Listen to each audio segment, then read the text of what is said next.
Hi hello welcome to தேடை reports. இப்போ நம்ம பார்க்க போகிறது விவேசினி படத்தினுடைய விமர்சனத்தை பற்றி தான் பார்க்க போகிறோம்.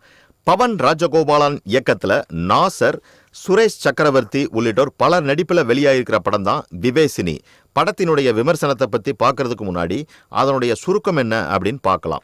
எங்கு பார்த்தாலும் பேய் படங்களே வந்து கொண்டிருக்கக்கூடிய நேரத்தில் மற்றொரு பேய் படம் அப்படின்னு பார்க்குறப்ப ரொம்ப கொஞ்சம் அலுப்பு தட்டினாலும் இந்த படம் ஒரு முக்கிய கதாபாத்திரத்தை எடுத்துக்கிட்டு ஒரு சிறப்பான கண்ணோட்டத்தில் படத்தை நகர்த்தி இருக்காரு இயக்குனர். விவேசினி தன்னை ஒரு பகுத்தறிவு படம் அப்படின்னு சொல்லிக் கொள்வதால் எப்படி திகில் நிறைந்த பேய் படத்தினுடைய வேகத்தில் கதையை நகர்த்தி செல்ல போகிறது அப்படிங்கிற ஆவலோடு படத்தை பார்க்க ஆரம்பிக்கிறோம்.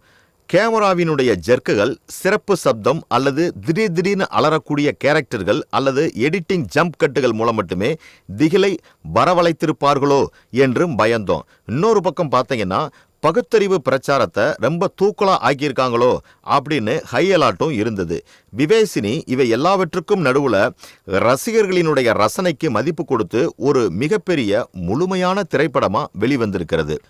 நரவாங்கத்தம் அப்படின்ற காட்டுப்பகுதியில் பேய் நடமாட்டம் இருப்பதாகவும் அங்கே பெண்கள் போகக்கூடாதுன்னு சுற்றியுள்ள ஊர் பொதுமக்கள் ஒரு மிகப்பெரிய நம்பிக்கை இருந்து வருது. பகுத்தறிவு பிரச்சாரம் செய்பவரான ஜெயராமன், அதாவது நாசர், நரவாங்கத்தம் காட்டுப்பகுதிக்கு ட்ரெக்கிங் செல்வது போல சென்று அங்கு பேய்களோ வேறு எந்த அமானுஷ்ய சக்திகளோ இல்லை அப்படிங்கிறத அம்பலப்படுத்துறதுக்கு திட்டமிடுறாரு. ஆனால் கடைசி நிமிடத்தில் அவருக்கு ஏற்பட்ட உடல் நல குறைவு காரணமாக அவர் செல்லாமல் அவரது மகள் சக்தியையும் இன்னும் 4 நண்பர்களையும் அங்கு ட்ரெக்கிங் செல்வதற்கான சூழலை உருவாக்கியும் கொடுக்கிறாரு. சென்றவர்கள் காட்டுக்குள் கண்ட காட்சிகள், பட்ட அனுபவங்கள் மற்றும் அவர் திட்டமிட்டதற்கு நேர் எதிராக அமைஞ்சிருக்கு. அந்த ட்ரெக்கிங் பயணத்தின் அடிப்படையில் சக்திக்கும் ஜெயராமனுக்குமே முரண்பாடு உருவாகி உச்சகட்ட மோதல்ல ஜெயராமன் உடல்நிலை மேலும் மோசமாகி மருத்துவமனையில் அனுமதிச்சு இறந்துடுறாரு. பகுத்தறிவு நோக்கத்தோடு அப்பாவால் வளர்க்கப்பட்டிருந்தாலும் காட்டுக்குள் பட்ட அவஸ்தைகளும் அனுபவங்களுக்கும் இடையில இவங்க எந்த ஒரு முடிவுக்கும் வர முடியாம தத்தளிக்கிறாள் சக்தி.